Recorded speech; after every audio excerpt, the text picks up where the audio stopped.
Gloria a Dios por ese hermoso especial.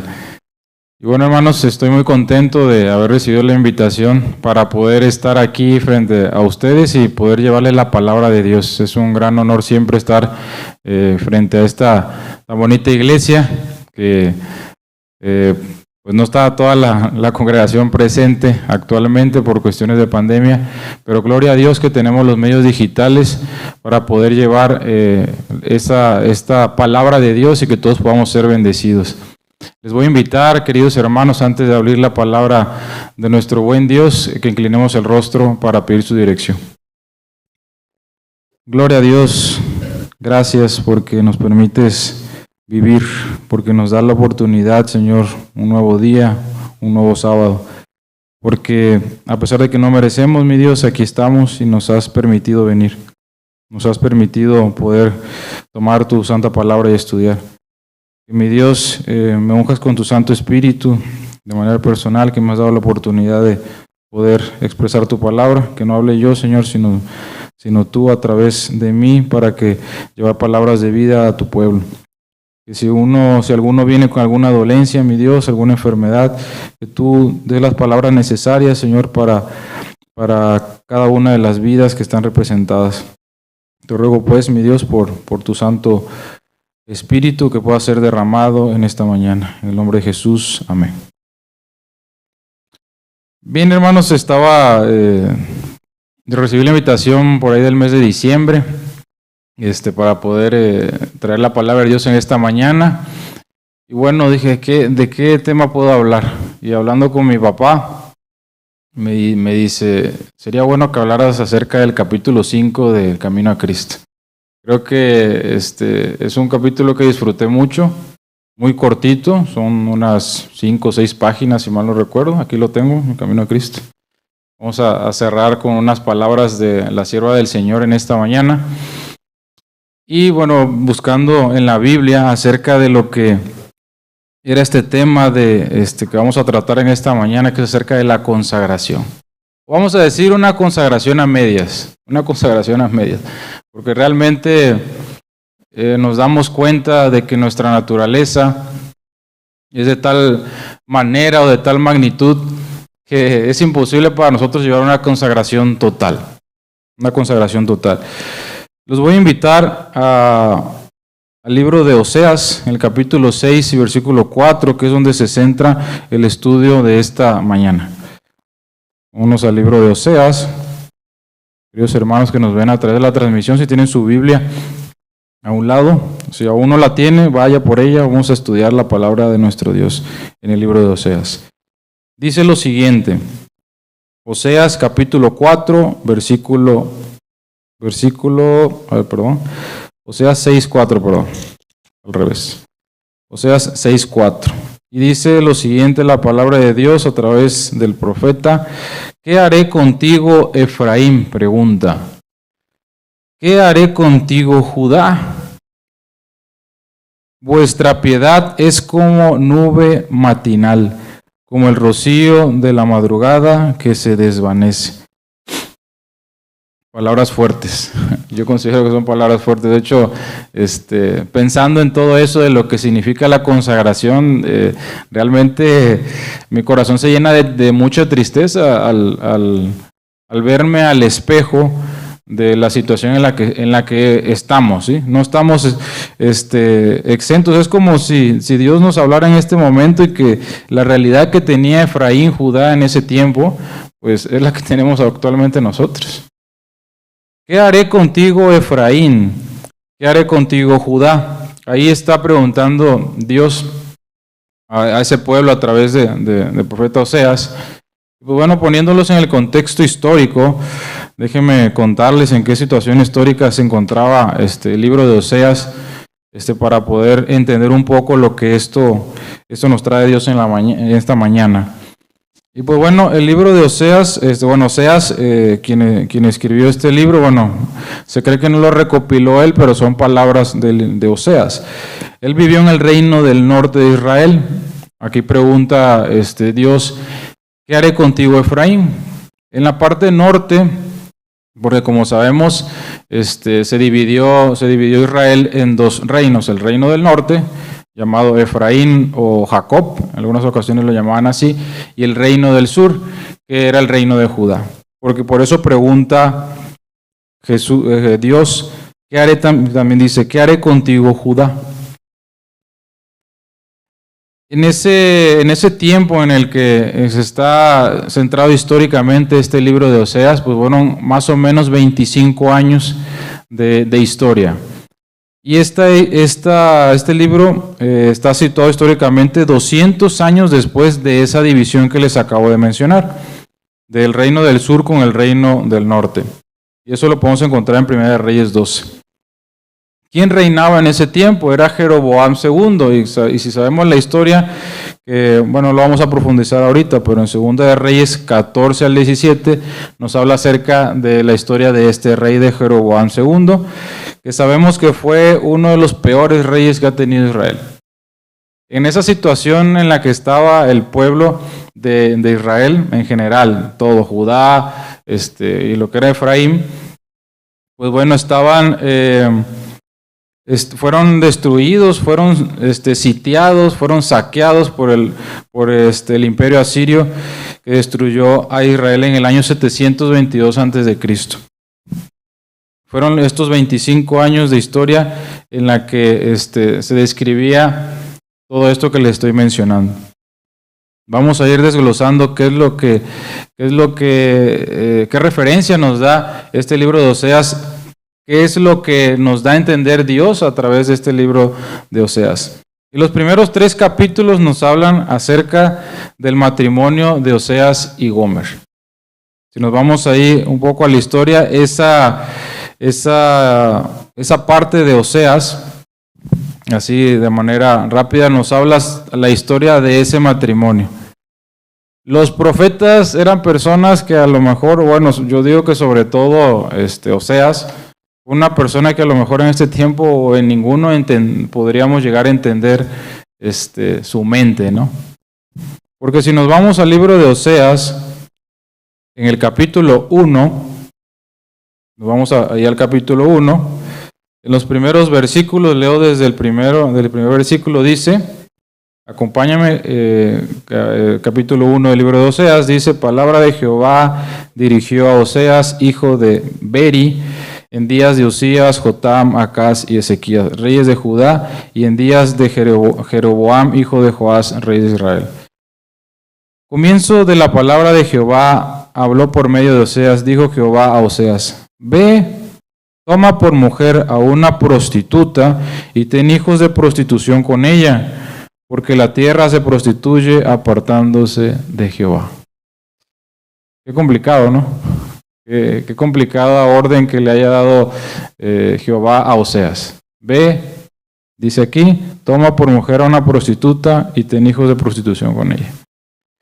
La historia la lección que nos quería dar a entender Jehová a través de esta experiencia que tuvo Oseas, de este mandato, fue mostrarnos la situación en la que estaba el reino de Israel en ese tiempo. Como les había mencionado, es la situación que quizá pasamos actualmente nosotros. Ocurrió un matrimonio, Oseas con Gomer. Sabemos después de la historia que hubo adulterio por parte de Gomer. Hubo adulterio. Y después hubo una restauración.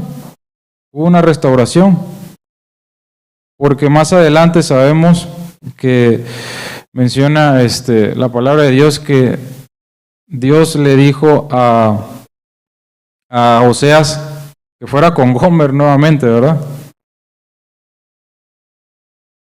Porque dice en el versículo 7 del capítulo 1, pero de la casa de Judá tendré misericordia, lo salvaré, por Jehová su Dios, no salvaré con arco, ni con espada, ni con guerra, ni con caballos, ni jinetes. Después de haber detestado a Lo-Ruhamá, Gomer concibió y dio a luz a su hijo. Esta historia de lo que es Oseas con Gomer es el símbolo profético de la relación de Dios con Israel. ¿Qué ocurrió primero? Hubo un pacto de Dios con su pueblo en el Sinaí, si recordamos ese pacto que hubo con el pueblo de Dios en el monte Sinaí. Después de la historia hubo idolatría por parte del pueblo. Vamos a decir que ese pacto que Dios hizo con su pueblo en el monte Sinaí representa ese matrimonio que tuvo Oseas con Gomer. Entonces, ¿quiere decir que nosotros somos como Gomer, como una ramera? Sí, realmente así era el pueblo de Israel. Había pecado, era un pueblo que oscilaba entre sí, que no, su consagración, hacía como que adoraba, pero no adoraba, prometía, pero no cumplía. Los mandamientos los tenía enfrente, pero no los obedecía, o los obedecía a medias. Era un pueblo corrompido, prostituido por el pecado. El adulterio de Gomer representa luego la idolatría, que se puede traducir como adulterio. Adulteraron contra la ley de Dios, rompieron ese pacto y adoraron a otros dioses como Baal. Después hubo una restauración que representa ese acto que tuvo Oseas con Gomer, del hecho de ir por ella todavía, y menciona la historia que Oseas también pagó a sus deudores, aquellas personas con las que Gomer había adulterado. Es decir, todavía tuvo que ir por ella, sacarla de donde estaba, pagar la deuda en la que ella se había metido y luego rescatarla. ¿Quién comprendería eso en este tiempo? Nadie, ¿verdad? Yo creo que nadie. ¿Quién podría tener un amor tal como para llegar a hacer algo así? Ve y cásate con una prostituta, ten hijos con ella, y luego pues veremos a ver qué pasa, ¿no? Se quedó Oseas con sus 3 hijos, se queda con sus 3 hijos, y pues bueno, su esposa comete adulterio, quizá no solamente en una ocasión, sino quizá muchas ocasiones. Y Dios, la figura de Dios de Jehová representada en la vida de Oseas, pues es así, se queda con algunos pocos de sus hijos, mientras otros más, su iglesia, su pueblo, va y adultera y peca y se corrompe. Se mezcla con el mundo, siendo parte del mundo y actuando como el mundo. Y después viene una renovación del pacto con su pueblo. En Oseas 2 del 19 y 20, me quiero adelantar a esa parte, menciona capítulo 2 de Oseas, versículos 19 y 20. Menciona, dice, te desposaré conmigo para siempre. Estamos en el capítulo 2, versículos 19 y 20 de Oseas. Te desposaré conmigo para siempre, te desposaré conmigo en justicia, juicio, benignidad y misericordia. Palabras de Jehová a su pueblo. Te desposaré conmigo en fidelidad y conocerás a Jehová. Antes de eso, menciona todo lo que les he comentado. Hay un enojo, obviamente, de Jehová, porque en el versículo 13 dice, la castigaré por los días en que quemaba incienso a los Baales, cuando se adornaba con sortijas y collares y se iba tras sus amantes olvidándose de mí, dice Jehová. Porque cuando uno se casa hace una promesa, ¿verdad? Cuando uno se casa jura estar con la persona que ama en la salud, en la enfermedad, a lo mejor en los días malos, en los días buenos. Y a través de esta historia del matrimonio, de la vida de Oseas, en esos primeros 3 capítulos, pues podemos ver que sí hubo una promesa, a lo mejor, como mencionaba ahorita el hermano Genaro en la parte de los 10 minutos misioneros, que algo tiene de enseñanza esa parábola del sembrador. Pues bueno, a veces tomamos con sentimiento la palabra de Dios. Hay una semilla que cae en terrenos medios pedregosos, luego se seca, el evangelio no crece. O nos dejamos influenciar por el mundo, que es esa cizaña que el enemigo pone alrededor de nosotros y que puede ser prueba de Dios para poder continuar con nuestra vida cristiana y poder y lograr vencer. Entonces esas dificultades no pasó la prueba el pueblo de Dios, adulteró, no pasó la prueba. Oye, tú hiciste una promesa, hicimos un pacto. Dios, Jehová, hizo su parte del pacto, ¿verdad? Y como parte del pacto también había ciertas condiciones. Ya estudiamos toda una lección de escuela sabática acerca del pacto y nos mencionaba acerca de eso, ¿no? Que si había incumplimiento del pacto, pues bueno, había ciertas consecuencias adquiridas naturalmente por incumplimiento del pacto. Viola el pacto a través de la idolatría, de la adoración de otros dioses, que como les mencionaba está representada en ese adulterio de Gomer. Pero gloria a Dios porque después menciona en el capítulo 2, en los versículos 15, viene más adelante, ¿no? De lo que mencionaba, la castigaré por los días porque había un enojo natural, porque se olvidó de mí, dice Jehová. Y luego menciona más adelante, en aquel tiempo, en el versículo 16, dice Jehová, me llamarás Ishi y nunca me llamarás Bali. ¿Qué significa Ishi? Esto es mi marido. No me llamarás mi marido y nunca más me llamarás Bali, que significa mi Señor. Nunca más lo harás. Porque quitaré de su boca los nombres de los Baales y nunca más se mencionarán sus nombres. En aquel tiempo, estoy en el versículo 18, haré en favor de ellos un pacto con las bestias del campo, con las aves del cielo y las serpientes de la tierra. Quitaré de la tierra el arco, la espada y la guerra, y te haré dormir segura. Oye, espérate, pero estabas enojado en los otros versículos. ¿Cómo? O sea, sí, hicimos un pacto, te fallé.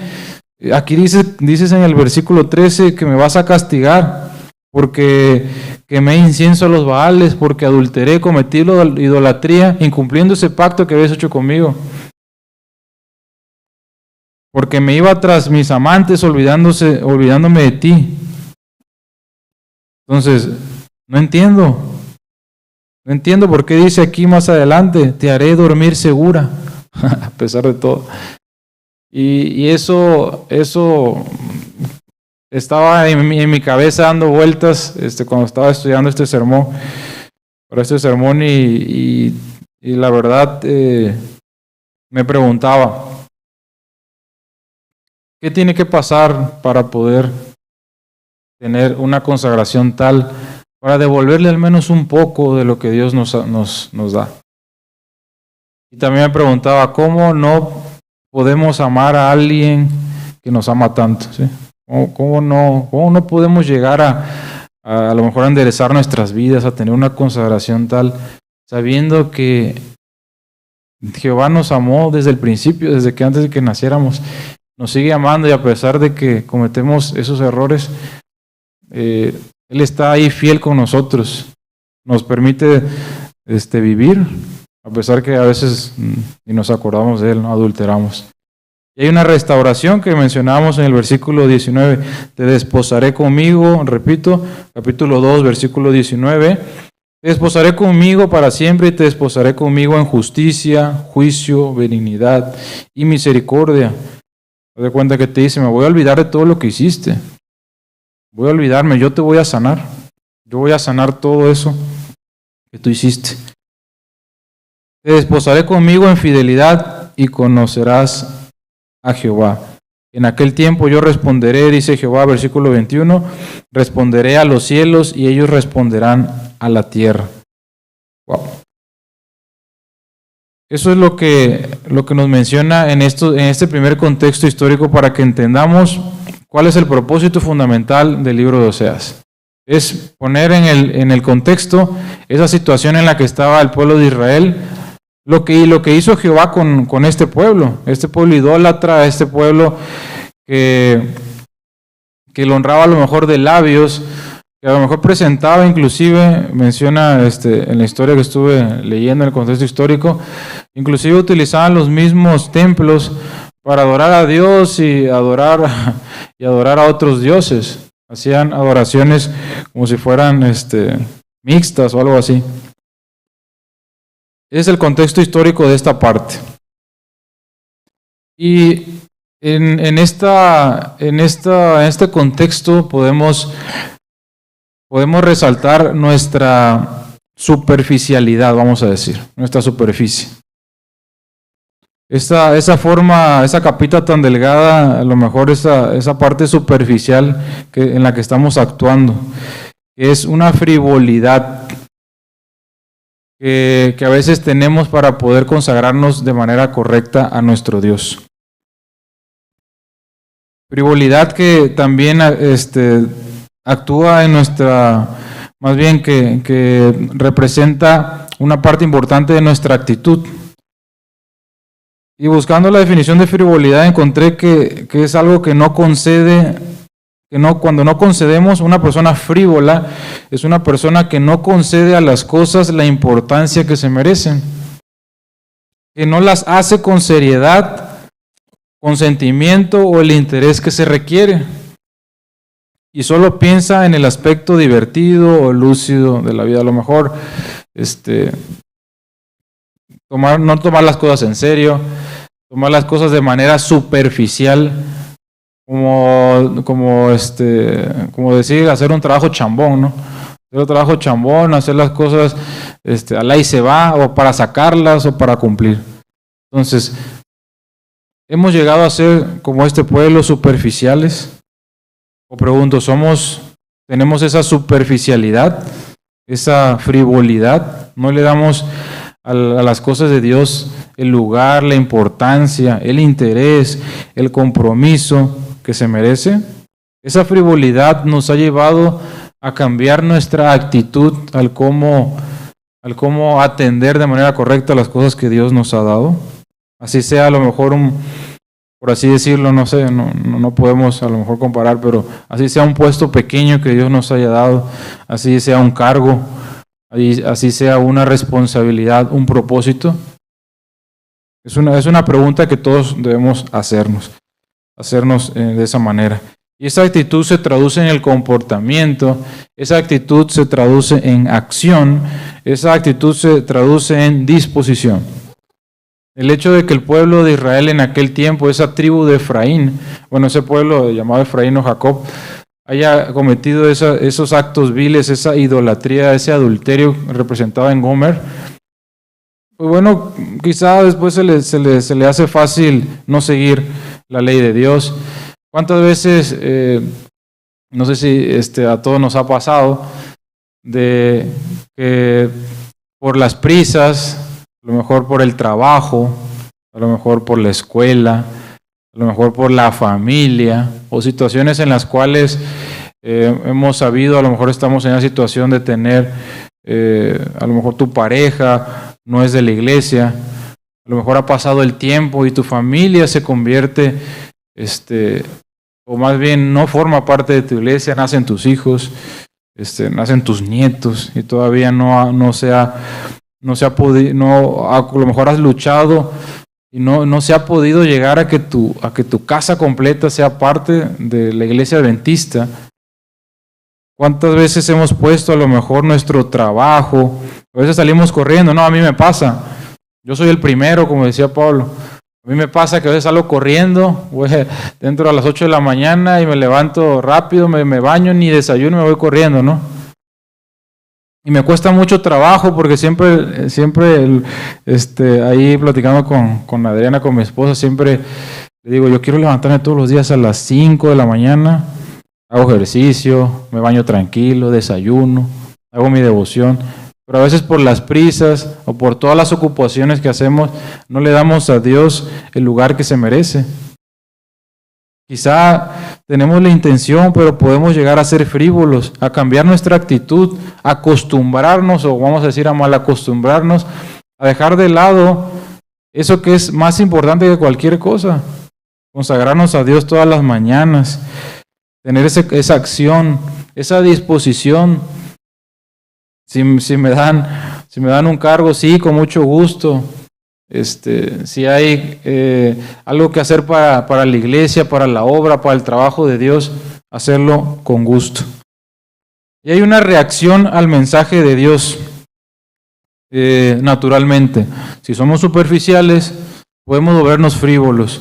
Y si no somos frívolos, podemos cambiar nuestra actitud.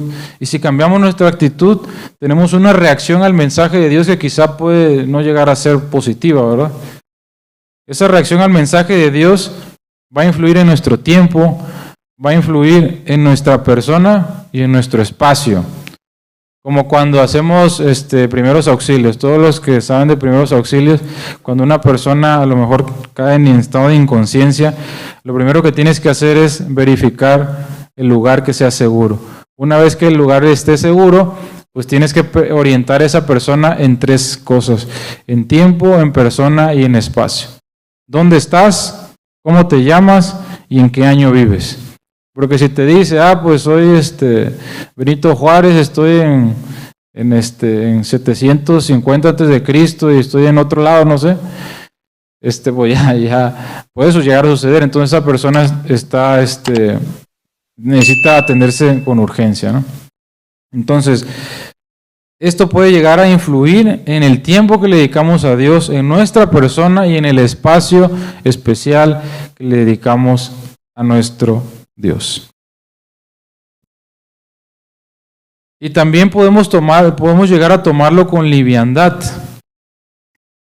¿Qué dice Primera de Timoteo 1:15? Vamos a buscar Primera de Timoteo 1:15. Las palabras del apóstol Pablo en Primera de Timoteo.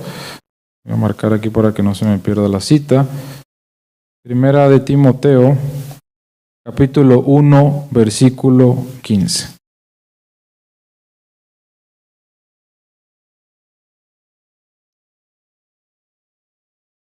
Capítulo 1, versículo 15 menciona: palabra fiel y digna de ser recibida por todos, que Cristo Jesús vino al mundo para salvar a los pecadores, de los cuales yo soy el primero, dijo Pablo.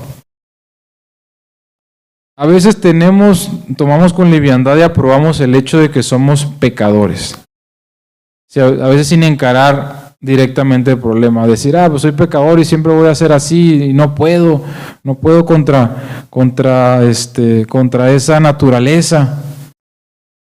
Y con eso los quiero llevar a Romanos 7. Vamos a Romanos 7, capítulo 15. Capítulo 15 al 20 y del 22 al 25. Nos vamos un poquito más atrás. El mismo apóstol Pablo dice en Romanos 7:15 lo siguiente.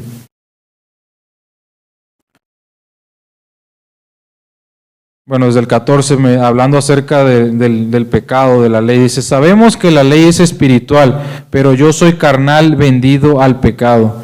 Versículo 15, lo que hago no lo entiendo, pues no hago lo que quiero, sino lo que detesto, eso hago.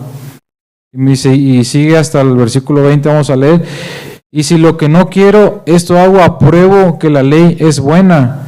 De manera que ya no soy yo quien hace aquello, sino el pecado que está en mí. Y yo sé que en mí, esto es, en mi carne, no habita el bien, porque el querer el bien está en mí, pero no el hacerlo. O sea, yo quiero hacer el bien, estoy luchando, en mi cabeza yo tengo eso presente, pero mis manos no responden. ¿Sí? Actúo como no debo actuar. No hago el bien que quiero, dice el versículo 19, sino el mal que no quiero, eso hago. Aquí podemos llegar a pensar, de tomarlo con liviandad, de que ya somos pecadores, pues no hay nada que hacer aquí. Pablo, ¿qué me estás queriendo decir? ¿Me estás queriendo decir que es imposible poder hacer el bien? ¿Es imposible poder cambiar esa superficialidad con la que yo estoy tomando, esa consagración que debería tener a Dios? No puedo, es imposible poder tener ese cambio de actitud con el cual voy a tener una buena reacción al mensaje de Dios, a darles el tiempo necesario, el espacio, y que cree en mí una persona consagrada a Él. Y si hago lo que no quiero, ya no lo hago yo, sino el pecado que está en mí. Eso dice el apóstol Pablo. Y en los versículos 22 y 25 menciona algo interesante. Pues según el hombre interior me deleito en la ley de Dios, pero veo otra ley en mis miembros que se rebela contra la ley de mi mente y que me lleva cautivo a la ley del pecado que está en mis miembros. Miserable de mí, ¿quién me librará de este cuerpo de muerte? Y el versículo 25 dice, gracias doy a Dios por Jesucristo, Señor nuestro. Así que yo mismo con la mente sirvo a la ley de Dios, pero con la carne a la ley del pecado. Gloria a Dios por Jesucristo, porque tenemos la oportunidad de ir a Él y cambiar esa naturaleza de raíz que más adelante nos va a mostrar el libro de Oseas. Y la queja de Dios específicamente en estos versículos, que el versículo principal que es Oseas 6:4, lo vuelvo a repetir, ¿qué haré a ti, Efraín? La piedad vuestra es como nube de la mañana y como el rocío de la madrugada que se desvanece. Entonces Dios ya como que, bueno, no sé si lo puedo decir de esta manera, pero como, no sé, yo que tuve la oportunidad de ser padre, Adriana y yo que nos dio la oportunidad de ser padre, pues a veces nuestros hijos pues cometen, hacen cada cosa, ¿no? Y a veces nos llegamos a desesperar, y así como que ya no saben ni qué hacer, ¿no? A veces yo, le digo a Adriana que yo quisiera a lo mejor estar más tiempo en la casa porque pues estoy trabajando, doy clases, estoy haciendo un posgrado y a veces estoy de 8 a 8, ¿no? Fuera de la casa. Entonces llego y pues ya a lo mejor ella está cansada de hacer algunas cosas en la casa, o que los niños a veces no se portan bien, pero todos fuimos niños, ¿no? Entonces, yo siento que es algo así, que Dios ya llega a un límite en el que ve al pueblo que no entiende, que no sigue, y yo me veo reflejado y todos, creo que todos nosotros nos podemos ver reflejados ahí de que yo diría, Dios, ¿cómo tienes tanto amor por nosotros, no? ¿Qué haría? ¿Qué voy a hacer? Así como, ¿qué voy a hacer contigo, Efraín? ¿Qué voy a hacer contigo?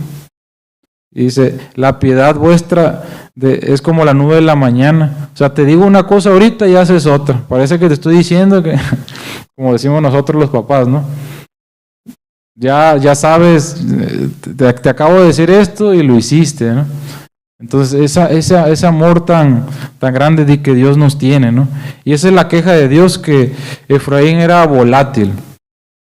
Algo volátil en la cuestión química, como un líquido orgánico. Por ejemplo, si yo dejo destapado un bote de thinner o de alcohol o de cloroformo, pues se va a volatilizar y se va vamos a decir que se va a ebullir, porque está pasando del estado líquido al gaseoso y ya no está, no es volátil, es muy frágil, fácilmente es volátil a temperatura ambiente, ¿sí? Después desaparece como la niebla y el rocío de la mañana. No es que queramos lo mejor y lo más alto o que no nos decidamos por lo mejor, sino como Efraín, nuestra resolución es fugaz. ¿Cuántas veces hemos prometido a Dios, le hemos prometido a Dios muchas cosas? Y a lo mejor al siguiente día pues ya no. Oh Dios, yo te prometo que voy a hacer esto, ahora sí este año voy a estudiar el año bíblico. Ahora sí, Dios, te prometo, he comprado las lecciones toda la vida y nunca las he terminado. Ahora sí, Dios, te prometo que voy a estudiar la lección. Ahora sí te prometo, Dios, como yo, que me voy a levantar a las 5 de la mañana y voy a estudiar todos los días tu palabra. ¿Cuántas veces Dios nos tiene paciencia? ¿Qué haré a ti, Efraín? Más adelante, en los capítulos 3, en el capítulo 3 de Oseas, siguiendo con este contexto histórico, nos habla acerca de la derrota y el exilio inminente que iba a tener Israel. Nos habla acerca de eso, que iba a pasar por una derrota, por un exilio, y después iba a haber una restauración y esperanza futura en el rey mesiánico. Si nos vamos al capítulo 3 nuevamente del libro de Oseas, porque no todo es tristeza, queridos hermanos, no todo es regaño, no es todo, es la desesperación de Dios hacia nuestra actitud, hacia nuestro comportamiento, sino que a pesar de todo, como en la historia de Gomer con Oseas, tenemos esperanza de restauración. Tenemos esperanza de un Dios que, a pesar de que pisoteamos su ley, de que pisoteamos el sábado, de que hacemos lo que no queremos hacer, que la ley de Dios está en nuestra mente, pero la ley de carne, ese pecado lo tenemos arraigado, a pesar de todo hay esperanza. Capítulo 3 del libro de Oseas, que nos habla, les mencionaba acerca de la derrota del exilio inminente. Capítulo 3, el versículo 4 y 5 nos habla acerca de esa parte. Dice, me dijo otra vez Jehová, versículo 1, ve y ama a una mujer amada de su compañero y adúltera. Así ama Jehová a los hijos de Israel, aunque ellos se vuelven a dioses ajenos y aman las tortas de pasas. Ahorita vamos a hablar de las tortas. Entonces la compré para mí por 15 siclos de plata y 1 homer y medio de cebada. Le dije, tú serás mía durante muchos días, no fornicarás ni te entregarás a otro hombre, y yo haré lo mismo contigo. Porque muchos días estarán los hijos de Israel sin rey. Ahí menciona el capítulo 4, ahí estaba profetizando de alguna manera Oseas esa derrota y exilio inminente que iba a suceder en este reino de Israel, para Efraín de manera específica. Porque muchos días estarán los hijos de Israel sin rey, sin príncipe, sin sacrificios, sin estatuas, sin efod y sin terafines. Y luego menciona el capítulo 5. Después volverán los hijos de Israel, buscarán a Jehová su Dios y a David su rey, y temerán a Jehová y a su bondad al fin de los días. Aquí David está representado a ese rey mesiánico que iban a tener más adelante el pueblo de Israel. Pero les estaba profetizando su situación, que iban a haber una derrota y un exilio, porque ellos no solamente habían idolatrado, habían adulterado a través de la adoración de los ídolos, sino que también se habían vendido a los otros reinos, tanto al reino de Asiria como al reino egipcio, y luego Asiria los traicionó y pues sitió, y sabemos la historia, ¿no?, del exilio de Israel. Fueron sitiados por su aliado, fueron parte de esos pueblos paganos, fueron se unieron con ellos, se mezclaron, ¿sí?, con esos pueblos, y pues bueno, hubo una consecuencia directa de esa parte. En el capítulo 7, versículo 8 de Oseas, nos habla acerca de un término muy interesante. Vamos a leer lo que es Oseas 7, 8. Y esto nos habla acerca del peligro de una santificación, del peligro de una consagración parcial, ¿sí?, porque las cosas no deben ser a medias. Oseas 7, 8, que dice lo siguiente. Efraín se ha mezclado con los demás pueblos. Algo de lo que les mencionaba acerca de que estaban aliados tanto con Asiria como con Egipto. Efraín es como torta no volteada, dice, como una torta no volteada. Como un hot cake, vamos a ponerlo yo creo en el lenguaje actual, como un hot cake. Como un pancake, como le dicen ahorita. Un hot cake, ¿no? Todo los que hemos cocinado, a lo mejor los que nos gusta el hot cake, un panecito, ¿no? Sabemos que si no lo volteamos, pues se va a quemar, ¿no? Y si o se quema, bueno, se quema, o si no se va a cocer por completo, ¿no? Y entonces aquí les dice, Efraín se ha mezclado con los demás pueblos, hablando del reino del norte. Te has mezclado con Asiria, te has mezclado con Egipto. Efraín, eres como una torta no volteada. ¿Y eso qué significa? Pues bueno, en ese lenguaje de los israelitas, pues les sonaba muy familiar. Que menciona aquí que la mayoría de los cocineros había experimentado la desilusión de encontrar su torta cocida por fuera, pero cruda por dentro. ¿Sí? Se veía bien cocidita, ¿no?, pero estaba cruda por dentro. Que se había aplastado, se había cocinado a la parrilla, y como no se había volteado, se había quemado de un lado y había quedado cruda por el otro. ¿Esto qué representa? ¿Qué representaba para el pueblo de Israel? Representaba que a veces había tenido un progreso bueno, excelente, a lo mejor te habías desarrollado en algunos aspectos bien, pero en otros había sido deficiente. ¿Sí? como dice el viejo refrán, agarramos pero no apretamos, ¿no? A veces tenemos tantas cosas por hacer, a veces tenemos nuestro tiempo muy dividido. Los que tenemos agendas y muchas actividades por hacer, pues sabemos cuál es la dificultad a lo mejor de cumplir con toda la agenda, ¿no? Pero eso es lo que pasaba con el pueblo de Israel. Había un progreso en algunas áreas, era bueno, pero en otros aspectos no lo era. Menciona, sigue diciendo en el versículo 9, gente extraña, después de que dijo que era una torta no volteada, gente extraña ha devorado su fuerza y él no lo sabe. Ya se ha cubierto de canas y él no lo sabe. O sea, ¿qué quiere decir con esto? Efraín, no estás consciente de lo que está pasando. No te has dado cuenta de que es tan poca tu consagración que a lo mejor, ok, sí, estás cumpliendo con el cargo en la iglesia, pero a medias. O haces como que haces, pero no haces. O a lo mejor presentas, o eres hipócrita, presentas una cara en un lado y te volteas y es otra. O quizá estás predicando la palabra de Dios, pero de dientes para afuera. ¿Y tu vida? ¿Qué es de nuestra vida? Es la pregunta que yo hago. ¿Qué es de mi vida? ¿Realmente esto que estoy predicando está formando parte de mi vida? ¿Lo estoy haciendo con sinceridad o solamente para cumplir?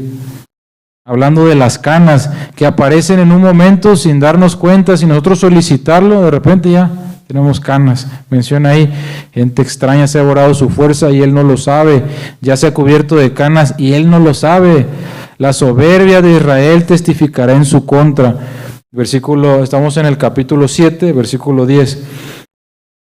La soberbia de Israel testificará en su contra, con todo ellos no se vuelven ni buscan a Jehová su Dios. No se vuelven, no buscan a Jehová su Dios. Efraín es como paloma incauta sin discernimiento, claman a Egipto, acuden a Siria. ¿A quién clamaban? A Egipto, acuden a Siria. ¿Sí? Más adelante en los capítulos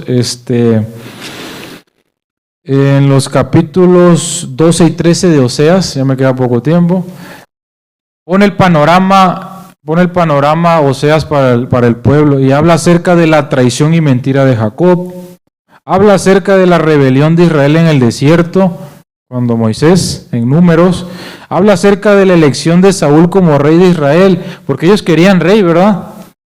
Porque no les era suficiente con Dios. Ellos querían rey y a pesar de todo eso, Dios les dio su rey. Y la conclusión en esos capítulos de Oseas es, algunas cosas en esta familia nunca cambian. Como que desde que empezamos la historia de este mundo hasta la actualidad, seguimos viniendo de la misma familia, cometemos los mismos errores, somos mentirosos, traicioneros como Jacob, ¿se acuerdan? Que se puso aquí un pelaje, ¿no? Para que pensara su padre Isaac que era Esaú. Y entonces él adquirió la bendición que le correspondía a Esaú. La rebelión en el desierto, a pesar de que Dios los había sacado de Egipto al pueblo, ¿qué pidieron? Hasta carne les dio Dios, ¿no? Cuando le pidieron, se estaban ya hartos de comer maná y ahora querían carne. Ahí les va su carne. A pesar de eso hubo rebelión. La elección de Saúl como rey de Israel, pues bueno. Y yo me pregunto, ¿qué esperanza tiene este pueblo? ¿Qué esperanza tenemos nosotros, queridos hermanos, si seguimos con la misma actitud, siendo mentirosos, traicioneros como Jacob, siendo rebeldes como el pueblo de Dios en el desierto,